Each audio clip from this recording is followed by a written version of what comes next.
Surat police commissioner Anupamsinh ગેહલોતે દિવ્યાંગ બાળકો સાથે ધૂળેટીની ઉજવણી કરી દિવ્યાંગ બાળકોના જીવનમાં અનેરો રંગ પૂર્યો છે.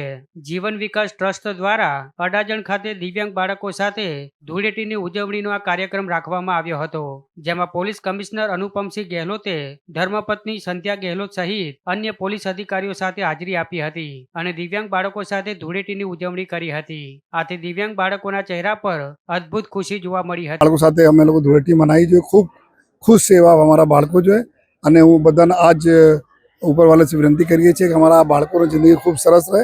ટ્રસ્ટીશ્રીઓના, ટીચર્સના ખૂબ ખૂબ અભિનંદન. જો અમારા એવા બાળકો, એવા પેરેન્ટ્સની જિંદગી ખૂબ સુખદ બનાવી રહ્યા છે. બાળકો ખૂબ જ ટેલેન્ટેડ છે. બસ અમે જે સામાજિક દાયિત્વ છે, બધા લોકોનું દાયિત્વ છે, આપણા દાયિત્વ નિભાવતા રહે.